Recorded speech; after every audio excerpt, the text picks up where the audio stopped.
다니엘서 6장 1절부터 보겠습니다. 다니엘서 6장 1절 다리오가 자기의 뜻대로 고관 120명을 세워 전국을 통치하게 하고 또 그들 위에 총리 셋을 두었으니 다니엘이 그 중에 하나이라. 이는 고관들로 총리에게 자기의 직무를 보고하게 하여 왕에게 손해가 없게 하려 함이었더라. 다니엘은 마음이 민첩하여 총리들과 고관들 위에 뛰어남으로 왕이 그를 세워 전국을 다스리게 하고자 한지라. 이에 총리들과 고관들이 국사에 대하여 다니엘을 고발할 근거를 찾고자 하였으나 아무 근거 아무 허물도 찾지 못하였으니 이는 그가 충성되어 아무 그릇됨도 없고 아무 허물도 없음이었더라. 여기까지 먼저 보겠습니다. 다리오라는 사람은 그 앞에 나오죠. 바벨론 제국을 무너뜨린 사람이에요. 그 다니엘서 5장 잠깐 보면 5장 29절 말씀, 5장 29절 이에 벨사살이 명하여 그들이 다니엘에게 자주색 옷을 입히게 하며 금사슬을 그의 목에 걸어주고 그를 위하여 도서를 내려 나라의 세제 통치자로 삼으니라. 같이 봅시다. 그날 밤에 갈대아 왕 벨사살이 죽임을 당하였고 메대 사람 다리오가 나라를 얻었는데 그때 다리오는 62세였더라.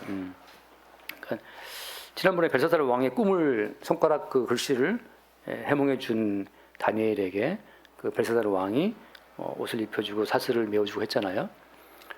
근데 그렇게 다니엘을 나라의 세제 통치자로 세워준 그날 그 왕이 죽었어요. 누가 죽였습니까? 그날 밤에 갈대아 왕 벨사살이 죽임을 당하였고 메대 사람 다리오가 날아갔다. 그러니까 메대 사람 다리오에 의해서 아무튼 바벨론 제국을 망하고 바벨론 제국의 마지막 왕 벨사살 왕은 그날 밤에 죽임을 당한 거죠. 그러니까 자기가 죽을지도 모르고 지금 다니엘에게 뭐 금사슬을 입혀주고 통찰을 세워주고 이렇게 쇼를 한 거죠. 다니엘은 이미 알았기 때문에 뭐 그 모든 왕이 입혀주는 의복과 금사슬이 그게 뭐 가치가 없는 거죠. 이 왕이 오늘 밤 죽을 걸 알고 있었기 때문에. 특이한 표현 나오죠. 그 31절 말씀에 메대 사람 다리오가 나라를 어떻게 해서 나라를 얻었다. 하나님께서 다리오에 선언한 이 왕권을 이 바벨론 제국을 남겨준 겁니다. 그러니까 주님이 넘겨주니까 얻은 거죠. 그러니까 어떤 인간도 자기의 노력으로 얻지 못해요. 다 주님이 얻게 하시니까 얻은 겁니다. 그러니까 우리의 젊음도, 우리의 재물도, 우리의 명예와 권력도 노력한다고 애쓴다고 얻는 게 아니에요. 노력하고 애쓰는 사람 널렸습니다. 다시 일어나 내시 일어나고 애쓰고 있는데 애쓴다고 다 얻는 거 아니에요. 주님이 얻게 하셔야 얻는 거죠. 그러니까 너무 애쓰지 마세요. 주시지 않으면 뭐야 얻지 못하는 건데 주시면 얻는 거고. 그렇게 해서 이렇게 가는데 다니엘은 어떻게 알았을까요? 미리 잠깐 앞에 말씀 봐요. 다니엘서 2장 말씀, 다니엘서 2장 36절, 2장 36절 말씀 보면은 그 꿈이 이러한즉 내가 이제 그 해석을 왕 앞에 하리이다. 이제 미리 그 바벨론 왕, 느부갓네살 왕, 그 느부갓네살 왕의 꿈을 풀어준 내용이잖아요. 다니엘이. 그다음 왕이여 왕은 여러 왕들 중에 왕이시라. 하늘의 하나님이 나라와 권세와 능력과 영광을 왕에게 주셨고. 같이 볼까요? 38절 사람들과 들짐승과 공중의 새들 어느 곳에 있는 것을 막론하고 그것들을 왕의 손에 넘기사 다 다스리게 하셨으니 왕은 곧 그 금머리입니다. 그러니까 누가 넘겨준 거예요? 다 주님이 느부갓네살 왕의 손에 넘기사 다스리게 하셨다 말이죠. 그러니까 이 바벨론 제국 초대 왕 이 왕도 주님이 바벨론 제국을 세우도록 하신 거고 그 왕은 곧 그 금머리입니다. 그러니까 바벨론 제국의 그 금 같은 영광을 주님께서 얻게 하신 것도 주님이라고 하는 거죠. 근데 그 다음 말씀 보면 39절 왕을 뒤이어 왕보다 못한 다른 나라가 일어날 것이요. 그게 지금 어느 나라예요? 그게 지금 메대 사람 다리오를 말하는 겁니다. 그러니까 페르시아 제국이 온 거란 말이죠. 그러니까 재밌는 표현이잖아요. 왕을 뒤이어 왕보다 못한 다른 나라가 일어난다. 설마 바벨론 제국이 금에 해당되는 나라인데 자기보다 못한 나라가 더 뛰어난 바벨론 제국을 쓰러뜨리고 먹어버린 거예요. 왜 이런 거죠? 그러니까 잘 생각해 보세요. 나보다 잘난 사람이 꼭 나보다 잘 사는 거 아니에요. 나보다 머리도 나쁘고 심지어 못생기고 심지어 여러 가지로 부족한 사람이 나보다 훨씬 잘 사는 경우가 허다합니다. 왜 그래요? 주님이 주신 거니까. 제 초등학교 때 정말 전설적인 사람이었어요. 초등학교 때 시골에서. 저도 민사 마찬가지지만 목사님도 마산에서 날렸잖아요. 저도 정선 날렸는데 정선에서 알아둔 사람이었는데 제가 들리는 소문에 의하면 제가 그때 진짜 저 밑에 보던 아이들 정말 공부도 못하고 그 후진 애들이 훨씬 잘 산대요. 다들 어른들이 저를 굉장하게 봤는데 제가 너무 못 살고 그 못한 친구들이 좀 잘 산다는 거죠. 그러니까 지금 무슨 말이냐면은 주님께서 누구든지 간에 넘겨주는 사람이 받는 겁니다. 그러니까 애쓴다고 잘났다고 되는 게 아니에요. 주시는 대로 감사함으로 삽시다. 너무 애쓰지 말고. 너무 애쓰지 마세요. 주신 대로 사는 거죠. 그래서 왕이요, 왕을 뒤어 왕보다 못한 다른 나라가 아이고 왕의 나라를 먹어버리네요. 참 이상하잖아요. 셋째로 또 녹 같은 나라가 일어나서 온 세계를 다스릴 것이며 이게 누구 말하는 거예요? 이게 헬라 제국인데, 그러니까 페르시아 제국이 강대했지만 한 200년 갔나? 헬라 제국의 이 녹 같은 나라, 알렉산더 왕이 이 다리우스 3세를 완전히 꺾어버리잖아요. 그 어디 무슨 평원이죠? 그 평원에서. 그러니까 실제적으로 보면 훨씬 더 못한 나라인데 헬라가 그 마케도니아 조그만 나라였단 도시국가였단 말이죠. 근데 그 조그만 도시국가의 나라가 알렉산더가 등장함으로 말미암아서 온 세계를 먹어버려요. 엄밀한 의미에서 지금 페르시아, 지금 이란이죠. 이란. 그 페르시아 제국을 온전하게 이긴 나라는 헬라 제국이에요. 심지어 알렉산더가 페르시아를 다 먹어버리고 어디까지? 인도까지 갔으니까 인도까지 가서 알렉산더 이 마게도니아 문화를 퍼뜨렸잖아요. 근데 분명히 주님 보시기에는 더 못한 나라인데 더 많은 땅을 먹어버렸어요. 우리가 못하게 보이는 사람 무시할 수 없는 게 못하게 보이고 이상하게 보여도 주님 주시면 그 사람이 나를 이긴다니까요. 그러니까 너무 우리가 갖고 있는 그런 조건을 가지고 사람을 편애할 거 없습니다. 우리가 보기엔 분명히 머리가 모자란 놈이고 부족한 사람인데 우리를 이길 수 있어요. 그러니까 그런 우리 조건 가지고 사람 무시하는 거 아닙니다. 어디 밥 먹으러 가서 종업원들 잘 대해주시고 종업원 무시하면 안 돼요. 종업원들이 벤치멀 공무도 많아요. 종업원들이 요즘에 그렇다고 하더라고요.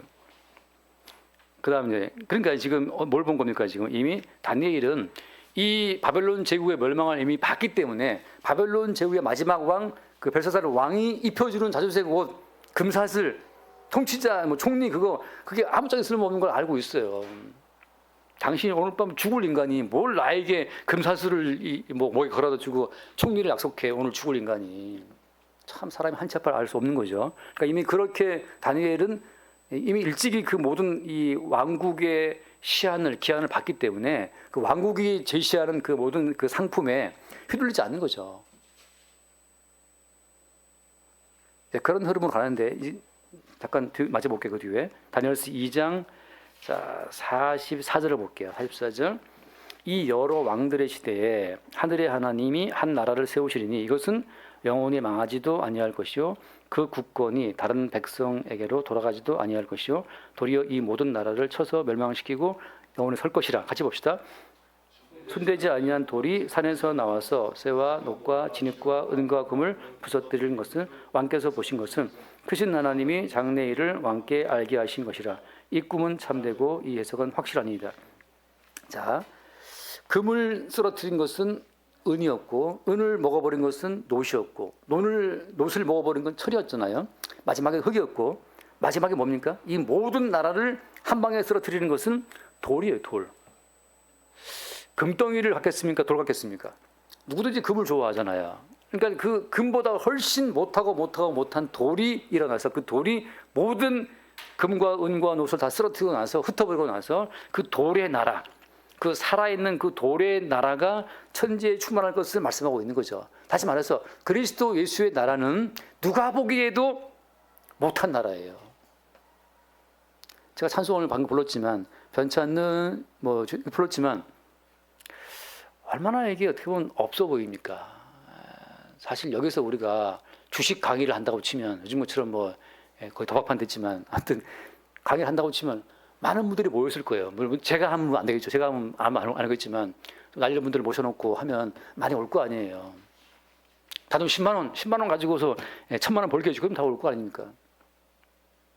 그러니까 지금 세상 사람들이 중시하는 그 금의 나라를 은이 이기고 은의 나라를 노시 이기고 노시의 나라를 저 철과 진흙이 이기는 그때에 주님께서는 누가 봐도 초라해 보이고 아무것도 없어 보이는 그 돌을 가지고 모든 나라를 쓰러뜨리고 영원한 나라를 세우시겠다 이렇게 약속하고 있는 거죠. 그러니까 이게 지금 믿어지나?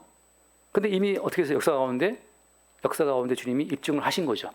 바벨론 제국을 쓰러뜨린 메대 제국, 또 못한 나라가 잘난 나라를 먹어버리는 법칙을 통해서 입증하셨단 말이죠. 그런 흐름 가운데 다니엘이 지금 서 있는 겁니다. 자, 돌아가서 보겠습니다. 돌아와서 보니까 6장 돌아서 보니까 지금 이 다리오라는 왕이 조금 이제 복잡하지만 이 다리오가 그 뒤에 나올 고레스라는 왕이 있는데 고레스 왕이 사실은 이스라엘 민족을 돌아가라고 하고 성전을 세우게 했거든요. 그 유명한 고레스 칙령을 세운 사람이 고레스 왕인데 지금 이제 썰이 좀 몇 개 있지만 그냥 제가 쉽게 말씀드리겠습니다. 이 다리오 왕은 고레스 왕의 장인. 고레스는 아버지는 페르시아 사람, 엄마는 메대 사람이에요. 어쨌든 간에 이 다리오가 메대 사람의 대표란 말이죠. 그때는 메대 사람과 페르시아 사람이 섞여 있었기 때문에. 그래서 어쨌든 간에 메대 사람의 열을 얻기 위해서 고레스가 장인인 다리오를 왕으로 일단 세웠어요. 2년만 해먹고 다리오는 죽습니다. 나중에 고레스가 이제 통합 제국을 세우는데 어쨌든 간에 이 다리오는 바벨론 제국이 망하고 고레스가 왕될 때까지 한 2년 정도 통치했던 왕이에요. 중요한 왕은 고레스 왕입니다. 어쨌든 간에 이 다리오가 왕 되었을 때 총리를 세웠는데 거기 재미있는 표현 하나가 있어요. 6장 2절 말씀 보면 6장 2절에 왜 다리오가 120명의 고관들을 세우고 그들을 위해 총리 3명을 두어서 이 페르시아 제국을 통치하게 했어요. 뭐 때문에? 6장 2절 보겠습니다. 또 그들 위해 총리 셋을 두었으니 다니엘이 그 중에 하나이라. 이는 고관들로 총리에게 자기의 직무를 보고하게 하여 같이 봐요. 왕에게 손해가 없게 하려 함이었더라. 이게 왕이든 뭐든 모든 인간은 다 이익 따라 움직여요. 이익 따라. 손해가 없게 하기 위해서 치밀한 조직을 세운 겁니다. 왕이라고 해서 고상한 어떤 아주 고미한 이상이 있다. 그 헛소리란 말이죠. 모든 인간은 다 이익 따라 움직여요. 대통령 손해 안 보려고 머리를 쓰는 겁니다. 모든 사람들은 숨겨진 그 모든 동기는 뭐라고 하는 거예요? 이익이란 말이죠. 유익이란 말이죠. 유익. 왕이라 하더라도 백성들에게 이익을 끼치지 않으면 백성들이 싫어하잖아요. 똑같죠, 그죠? 왕이라 하더라도 나에게 뭐 도움이 있어야 될 거 아니에요? 모든 인간들이 움직이는 동기는 이익이라고 하는 거죠. 근데 문제는 뭡니까? 문제는 3절 말씀. 다니엘은 마음이 민첩하여 라고 하잖아요. 다니엘은 지금 뭘 알고 있는 거예요? 모든 인간이 움직이는 근본 동기는 어디에 있다? 돈에 있어요. 돈. 너희가 하나님과 재물을 겸하여 섬길 수 없다 하잖아요. 요새 민수사님 되게 우울해 보이시잖아요. 우울하세요. 요즘 어떻게 우울해 보이시는 분한테도 한 돈 1,000만 원 드리면 바로 확 살아납니다. 간단해요. 어떻게 요즘 아내분은 우울하십니까? 한 2,000만 원 갖다 주면 바로 막 꽃이 봄꽃 필요 없어. 벚꽃도 필요 없어. 2,000만 원 주면 바로 웃음꽃 피어요. 다니엘이 미쳐하다는 건 뭐냐면 인간이 무엇으로 움직이는지를 안다는 거죠. 인간이 움직이는 것은 이 돈이라는 걸 알기 때문에 무엇보다도 인간의 어떤 그 치장함, 변장한 그 모든 뭐랄까요? 명분을 믿지 않고 그 안에 인간이 실제 움직이고 있는 그 실체를 본 거예요.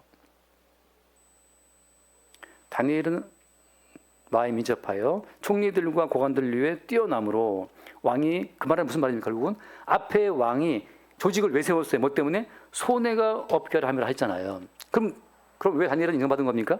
다니엘은 무엇을 해도 왕에게 손해를 끼치지 않으니까 인정하는 거죠. 요셉이라는 사람을 왜 바로가 세웠어요? 애굽이라는 제국이 돌아가야 계속 바로는 왕을 해먹을 수 있는 거잖아요. 애굽 제국의 그 항구성, 영구성을 요셉의 지혜로 보장해 주니까 바로 왕은 요셉을 세워준 거란 말이죠. 다니엘이 민첩하다고 하는 것은 인간에 내세우는 그 모든 명분을 믿는 게 아니에요. 인간이 움직이는 근본 동기는 돈에 있음을 알기 때문에 결국 손해보지 않도록 통치했다고 하는 거죠. 이 과정 가운데서 유일하게 다니엘은 어디에 휘둘리면 안 되는 사람이 그러니까 그게 중요한 포인트예요. 왕에게나 백성에게 손해를 끼치지 않게 할 통치자는 자기가 돈에 휘둘리면 안 돼요. 인간이 바꿔 말하면 개를 다스리는 개 주인은 개처럼 개 먹이를 먹으면 됩니까 안 됩니까? 안 되죠. 개가 탐내는 먹이가 뭔지는 알지만 개 주인은 개가 탐내는 먹이를 먹으면 안 돼. 그게 개와 인간의 차이점이잖아요. 다니엘이 유능하다고 하는 것은 왕과 백성이 무엇을 원하는지를 알고 있지만 다니엘 본인은 거기에 휘둘리지 않아. 뭐 때문이에요? 다니엘은 이미 이 왕국이라고 하는 것이 하나님의 시간표대로 간다는 사실을 보기 때문이죠. 그 전에 바벨론 제국도 금의 나라였지만 하나님께서 모든 심지어 짐승까지 모든 권세를 왕에게 주었으나 하나님의 시간표가 되니까 망했잖아요. 다니엘은 어떤 나라가 온다 하더라도 결국 하나님의 시간표를 채우면 망한다는 사실을 보기 때문에 거기에 자기가 중심 가치를 둘 이유가 있습니까 없습니까? 없는 거지. 이미 앞에 봤다시피 금산슬을 채웠다. 자주의 옷을 입혀줬다. 왕 다음 통치자가 되었다.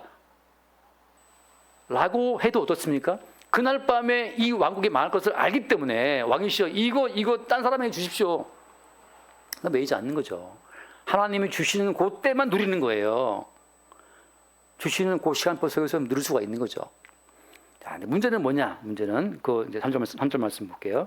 다니엘은 마음이 민첩하여 총리들과 고관들 위에 뛰어남으로 왕이 그를 세워 전국을 다스리게 하고자 한지라. 같이 4절 봅시다.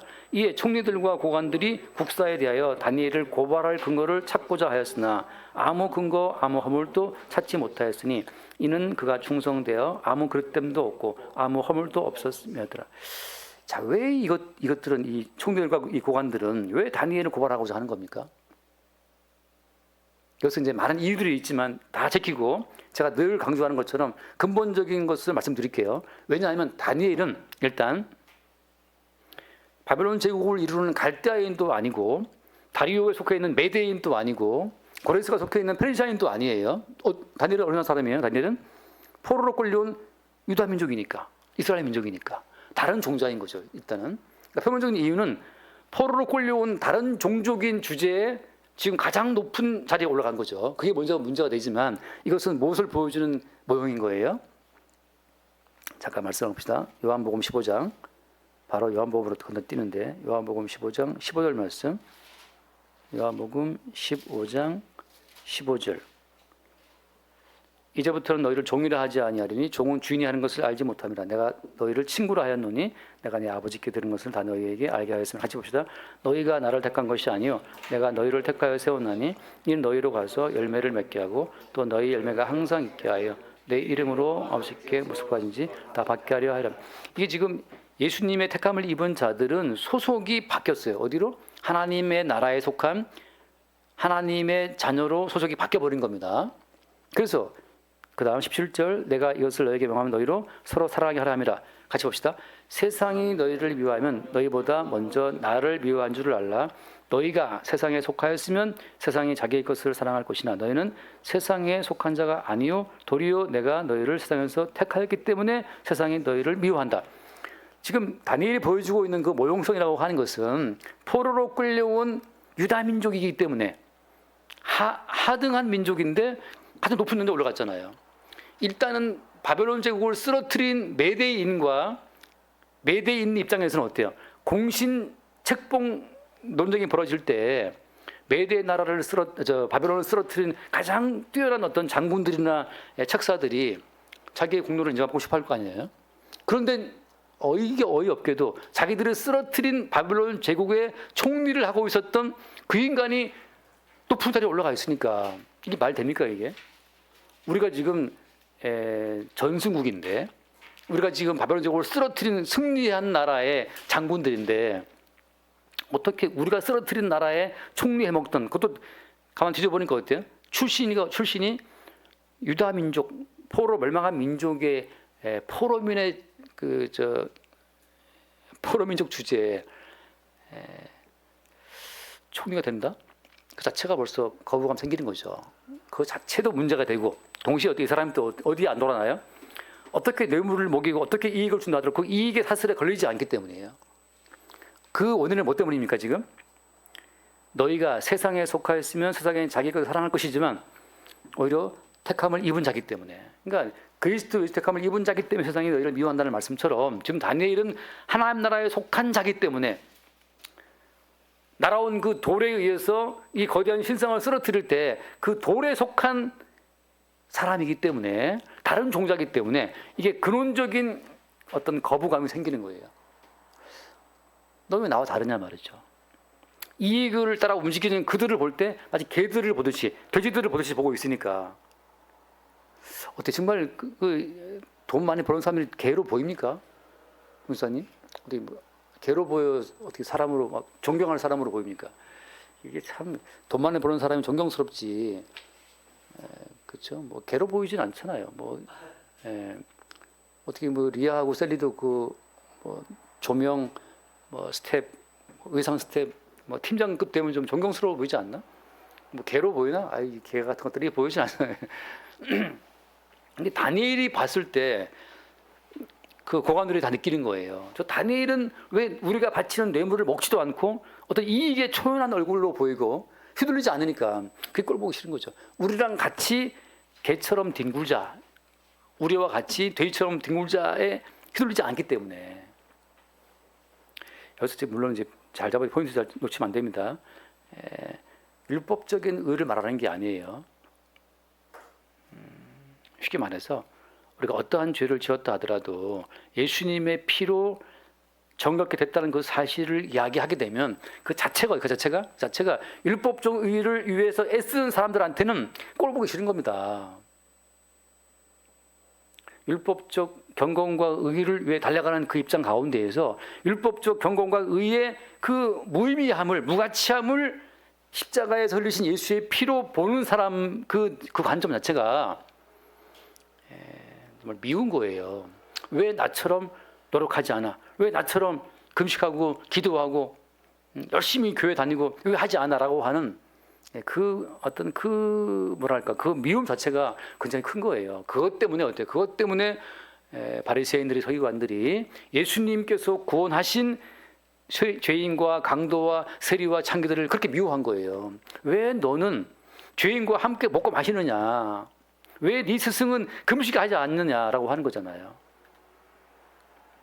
다른 세계에 살고 있으니까 지금. 왜? 이쪽은 그리스도 예수의 속죄의 피에 근거한 의의 세계에 살고 있으니까 인간들의 의의 세계의 가치에 휘둘리지 않잖아요. 거기에 당신들이 이루어 놓은 율법적 경건과 의가 아무리 대단하다 하더라도 그것으로 사는 게 아니라 예수께서 흘리신 속죄의 피에 산다는 사실을 믿고 있을 때 그게 정말 꼴보기 싫은 거예요. 열심히 교회 나오는 사람의 이 지난 주일에 왔었던 집사님의 얘기가 인상적이었어요. 예배 끝나고 식사하면서 정사님 이제 물어봤죠. 오늘 말씀 어땠냐 물었는데 그분이 하신 말씀이, 그분은 정말 열심히 교회를 나가는 분이었으니까. 근데 그렇게 내가 열심히 교회를 나가고 충성, 봉사, 헌신하고 뭐 상가대하고 그 모든 것이 과연 배설물이었을까? 이게 이제 탁 들어온 거죠. 그게 배설물인가? 근데 그리스도 예수의 십자가의 피로 주어진 그 이 의 외에는, 바울이 말했잖아요. 내가 가진 의는 예수를 믿는 믿음의 의라고. 그러니까 내가 가진 의는 예수를 믿는 믿음의 의 외에 그 나머지 모든 것은 다 배설물로 여긴다고 했는데 그것이 약간 이게 마음에 좀 이제 꽂힌 거죠. 그럼 그동안 내가 이렇게 열심히 봉사했는데, 교회 충성 봉사하고 심지어 교회 열심히 안 하는 사람들을 자기는 반동분자라고 생각했대요. 왜 이렇게 반동분자처럼 교회 열심히 충성하지 않지라고 생각했는데, 그럼 이렇게 교회 열심히 충성하고 봉사하고 한 이것이 주님 보시기에 배설물인가 과연? 그게 이제 조금 남은 거죠. 근데 이제 정말 그분이 보인 반응은 정말 은혜스러운 반응이고, 그렇지 않은 사람들은 이게 배설물이라고? 이건 뭐 완강한 거죠. 그래서 너희의 진주를 돼지에게, 거룩한 것을 개에게 주지 마라. 왜? 개에게 거룩한 걸 줘봤자, 돼지에게 진주를 줘봤자 그들은 그 진주의 가치를 모르잖아요. 발로 밟고 도리어 너희를 찢을까 염려한단 말이죠. 우리 덤빈단 말이죠. 그러니까 기본적으로 성도는 행함의 의가 아니고 그리스도 예수를 믿는 믿음의 의로 사는 존재들이기 때문에 인간의 행위의 가치를 둡니까 안 둡니까? 가치를 안 두는 거잖아요. 근데 이게 나올 때마다 이게 나오면 나중에 꼴보기 싫어집니다. 왜? 사람들은 뭔가 자기의 행위에 근거해서 자기의 공로를 인정받고 싶은, 내 행위에 근거해서 내 존재 가치를 인정받고 싶어한 것이 모든 인간인데 성경은 말하기를 너의 행위에 근거한 존재 가치는 빵점 아무것도 없어 배설물이야. 예수를 믿는 믿음의 의에 의해서만 하나님의 사랑이 조준다는 사실을 고백할 때 기분 나쁜 거죠. 자, 지금 이 핵심은 그거라고 하는 거죠. 다니엘이 받은 미움이라고 하는 것은 무엇이냐? 다른 종자이기 때문에, 다른 세계에 살고 있기 때문에, 바꿔 말하면 예수를 믿는 그 피로 세워지는 피의 현실을 사는 사람과, 피의 현실이죠. 그러니까 먹든지 마시든지 모든 것이 다 예수의 피로 주어진 은총의 선물이란 말이죠. 이것은 또 이쪽은 또 어때요? 내가 애쓰고 내가 노력하고 내가 비비고 내가 충성해서 내가 얻어야 될 내 노력에 근거한 산물이기 때문에 이건 내가 이룬 내 세계란 말이죠. 내가 이룬 내 세계의 사람과 예수의 피로 이루어진 그 희생의 근거에서 모든 것을 누리고 있는 예수의 피의 세계에 속한 사람과의 이 충돌이고 차이라고 하는 거예요.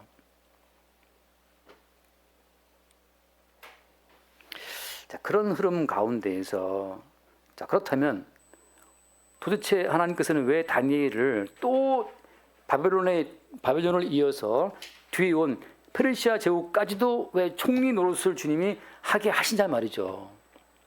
아예 그 나라에서 떼내든지 빨리 불러서 가시든지. 이때 나이가 지금 다니엘이 거의 80 넘었다 그러는데 계산해 보면 80 넘어도 계속 다니엘을 이 왕들을 쓰고 싶어 하는 거예요.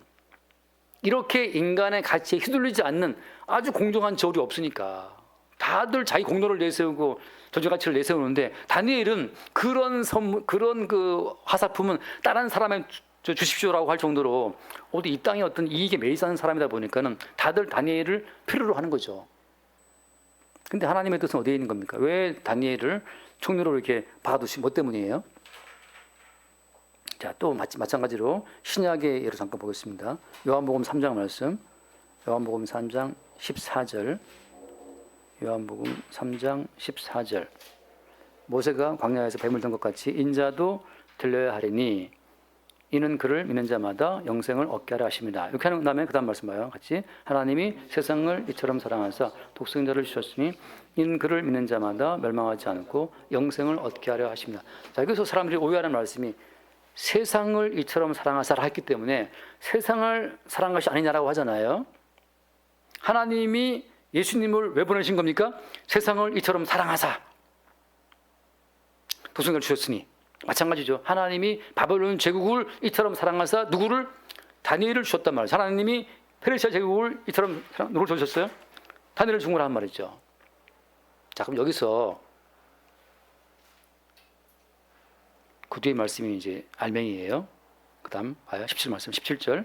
하나님이 그 아들을 세상에 보내신 것은 세상을 심판하려 하심이 아니요 그로 말미암아 세상이 구원을 받게 하려 하심이라. 그리고 18절. 그를 믿는 자는 심판을 받지 아니하는 것이요 믿지 아니하는 자는 하나님의 독생자 이름을 믿지 아니함으로 벌써 심판을 받은 것이니라. 여기서 분명히 세상을 사랑한다 했는데 뒤에서는 어떻게 갈라집니까? 믿는 자는 심판, 받지 않고 믿지 않는 자는 심판을 받고 갈라진단 말이죠.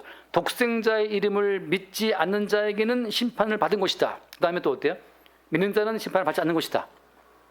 세상을 사랑하면 전체를 다 끌어안고 사랑하는 거냐 말이죠. 그게 아니라는 거죠. 세상을 사랑하는 것은 세상 가운데 누가 있기 때문이에요?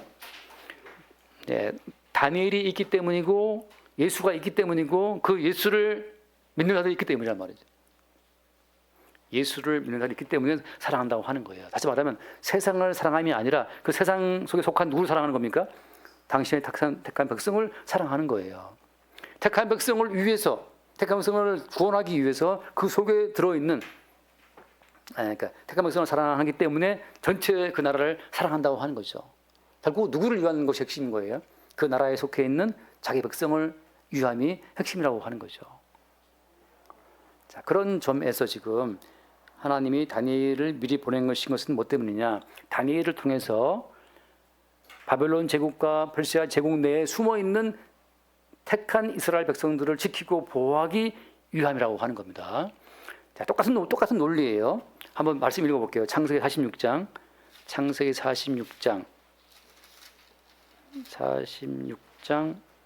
1절을 보겠습니다. 창세기 46장 1절.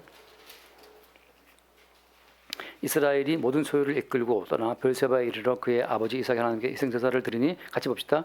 그 밤에 하나님이 이상 중에 이스라엘에게 나타나 이르시되 야곱아 야곱아 하시는지라. 야곱이 이르되 내가 여기 있나이다. 하나님이 이르시되 나는 하나님이라 내 아버지 하나님이니 애굽으로 내려가기를 두려워하지 말라.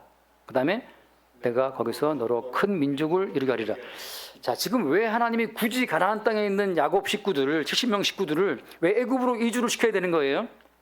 애굽으로 이주를 시켜서 애굽이라고 하는 큰 인큐베이터, 애굽이라고 하는 큰 어떤 토대 가운데에서 택한 백성 이스라엘 민족을 큰 민족 만들게 하기 위해서 보내시는 거예요. 애굽이라고 하는 그 큰 어떤 토양 자체를 누구를 위한? 택한 민족 이스라엘 민족을 키워내기 위한, 배양하기 위한 그 토대로 쓰기 위해서 이스라엘 민족을 딸랑 들어다가 애굽으로 넣으신다고 하는 거죠.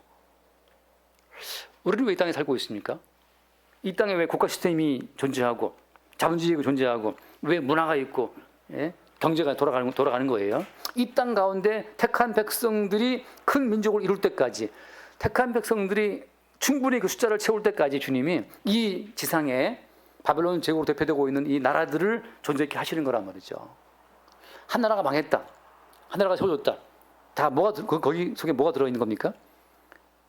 내가 너로 큰 민족을 이렇게 다 한 그 말씀처럼 택하신 주의 백성들을 그 나라 가운데 충만한 숫자가 찰 때까지 키워내시기 위한 방편으로 그 나라에 살게 하시는 거예요.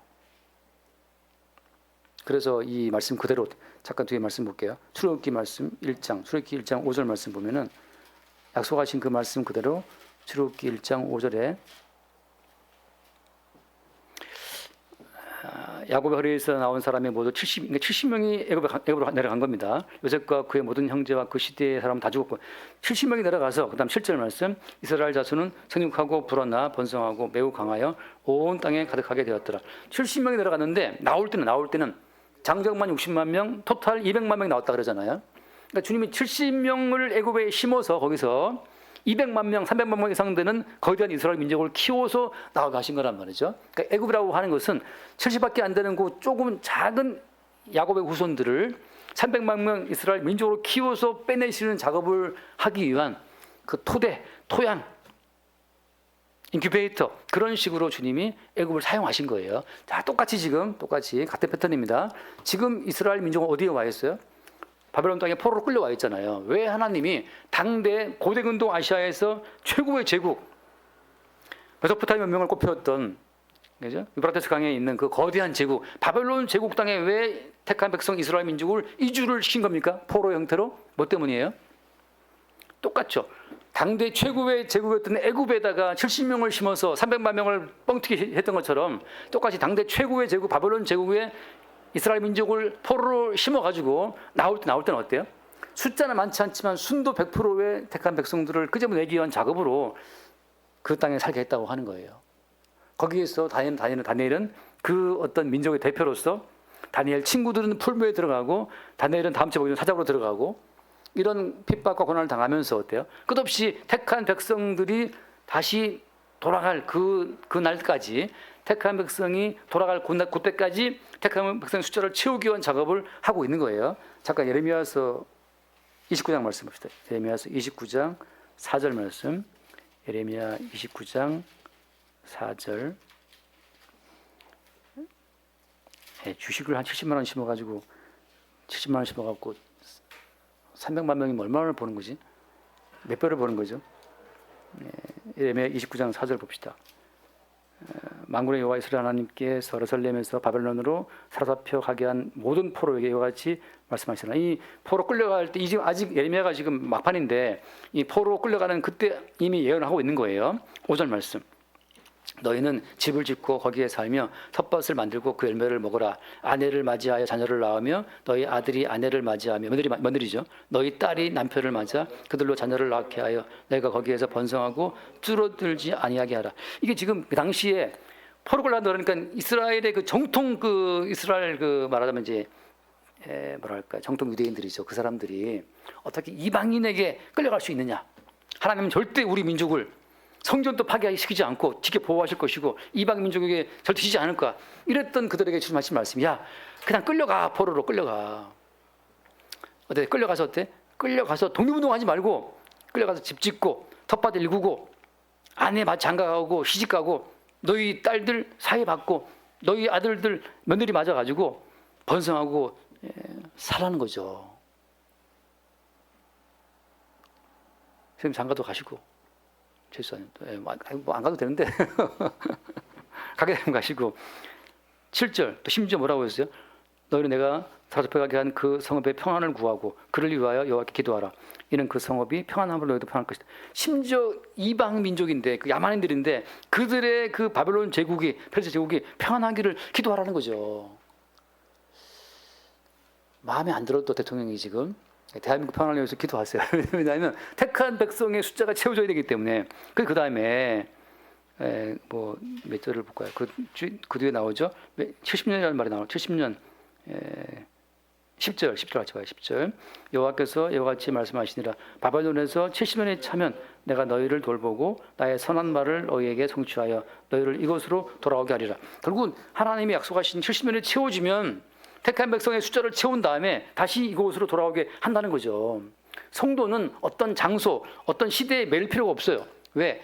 택하신 백성을 돌보시는 주님이 때가 되면 애굽에다가 심어서 200만 명, 300만 명 키워내시고 때가 되면 바벨론 땅에다가 심어가지고 다시 돌아오게 하시고 이 모든 과정을 통해 주님께서는 택한 백성들만 뽑아내는 작업을 지금도 하고 있기 때문이에요.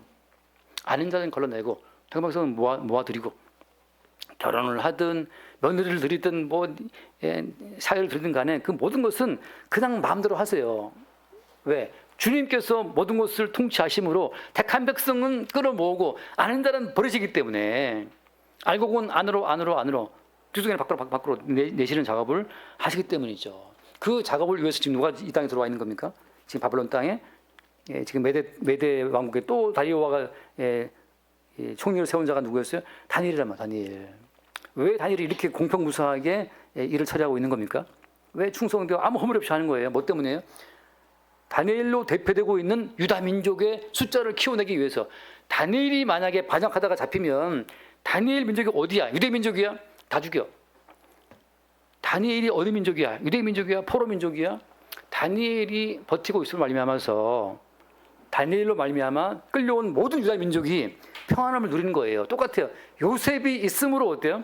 요셉이 있음으로 아무도 야곱의 후손들, 요셉이 속해 있는 그 히브리 민족을 아무도 멸시할 수 없어. 요셉이 있기 때문에. 다니엘이 있음으로, 다니엘 친구들이 있음으로 아무도 끌려온 유다 민족이지만 함부로 못해요. 다니엘과 그의 친구들이 계속 고관직위에 있고 공평하게 일을 하고 때로는 풀무에 들어가서 살아남음으로써 끝없이 유다 민족에 대한 보호가 있어 왔고 그 가운데 어때요? 택한 백성 이스라엘 민족이 계속해서 그 땅, 이방 땅이지만 그 땅에서 번성하고 있는 겁니다. 그러니까 그걸 이걸 이스라엘 백성들이 구했습니까? 아니, 그냥 주님께서 그렇게 인물들을 세워서 통치해 가시는 거예요. 이스라엘 민족이 그걸 기도한 적이 없어요. 그냥 주님께서 그렇게 일을 하신 거죠. 다 이미 예언하시고 이루어 놓으시고 그 밝혀진 상태에서만 기도하게 하신 것이지. 자, 그 뒤에 말씀합시다 이제. 그래서 드디어 마지막에 이 다니엘을 잡기 위해서 이들이 어떤 꾀를 냅니까? 7절, 6절. 이 총리들과 공관들이 돌아와 다니엘서 6장 6절. 왕에게 나가서 그에게 말하되 다리오 왕이여 만수무하옵소서. 자, 7절을 보겠습니다. 나라의 모든 총리와 지사와 총독과 법관과 간원이 의논하고 왕에게 한 법을 세우며 한 금령을 정하실 것을 구하나이다. 왕이여 그것은 곧 이제부터 30일 동안에 누구든지 왕 외에 어떤 신에게나 사람에게 무엇을 구하면 사자굴에 던져넣기로 한 것이니이다. 자, 이게 이제 하나 이제 함정을 파고 있는 건데, 이건 다음 주에 합시다. 네. 일단 오늘 마무리 하시겠습니다. 디모데후서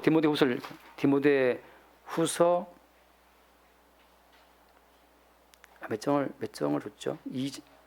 안 줬나요, 현자면? 없어요?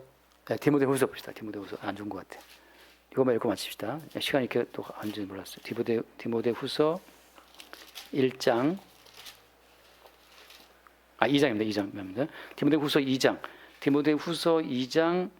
9절 10절 보겠습니다. 디모데후서 2장 9절 10절을 보겠습니다. 자, 복음으로 말미암아 내가 죄인과 같이 매일 때까지 고난을 받았으나 하나님의 말씀은 매이지 아니하니라. 그러므로 내가 택함 받은 자들을 위하여 모든 것을 참음은 그들도 그리스도 예수 안에 있는 구원을 영원한 영광과 함께 받게 하려 함이라. 자, 지금 사도 바울이 택함 받은 자들을 위해서 이렇게 모든 걸 참고 견디고 복음을 전하고 있는데 뭐 때문이에요? 택함 받은 자들 숫자를 채우기 위해서거든요. 바벨론 제국 시대에는 다니엘과 그 친구들이 택함 받은 자기 백성 이스라엘 백성들을 위해서 총리가 되어서 그 진짜 너무나 피곤한 직무를 공적 직무를 수행했단 말이죠. 총리하는 것이 이렇게 놀고 먹는 게 아니에요. 조그만 기업을 해도 놀고 먹는 게 아니란 말이죠. 이게 피 말리는 거예요. 뭐 총리가 되면 누워서 마사지를 받고 그런 게 아니란 말이죠. 뭐 받겠지 마사지도. 근데 그게 아니라 더 직무가 많기 때문에 똑같아요. 지금 택함 받은 자를 위해서 사도 바울이 모든 걸 참고 있다. 그들도 예수 안에 있는 구원을 함께 누려야 되기 때문에 그런 것처럼 지금 우리는 온 세계에 다니엘처럼 그 친구들처럼 지금 우리는 택함 받은 자들을 위해서 각 처에서 지금 존재하고 있는 거예요. 강남에서 뭐 강북에서 세곡동 맞나? 셀리야? 세곡동에서 뭐 종로에서 말이죠. 최수사님 뭐 거기 어디 분당 아니고 분당인가? 거기서 말이죠. 있단 말이죠. 뭐 때문이에요? 그 자리에 그 위치에 살게 하신 것은 택함 받은 자들을 위해서. 우리의 삶이 우리만 위한 것이 아니고 그냥 그 자리에 버티고 그 자리에서 집 짓고 그 자리에서 돈 벌고 그 자리에서 그냥 갈 수 있으면 결혼도 하고 그냥 사시란 말이죠. 그 자리에서 은퇴도 하시고. 뭐 때문이요? 그렇게 버티고 있으면서 뭐 하는 겁니까? 택함 받은 자들을 위해서 주님이 향하시는 그 일에 우리가 지금 동원되고 있다는 그 사실을 말씀해 주고 있는 거예요. 다음 주에 이어서 보겠습니다. 기도하겠습니다. 존귀하신 주님 감사합니다. 다니엘이 계획한 인생이 아니지만 주님이 다니엘을 통해서 바벨론 제국의 총리로 이제 다리오가 세운 페르시아 제국의 총리까지도 하게 되는 이 사건 속에서 점점 택함받은 주의 백성들이 온전하게 세워지고 보호함을 입게 되는 이 경륜을 숨긴 경륜을 보게 하여 주시옵소서. 우리의 삶이 의미 없는 것이 아니라 택함받은 자들을 위하여 서로 사랑할 주의 백성들을 위하여 우리가 각 처에서 각자 모양으로 존재하고 있음을 매 순간 새롭게 보게 하시고 우리를 살게 하시고 우리를 움직이게 하시는 주의 뜻을 바라볼 수 있도록 축복하여 주옵소서. 우리 주 예수를 기도드립니다. 아멘.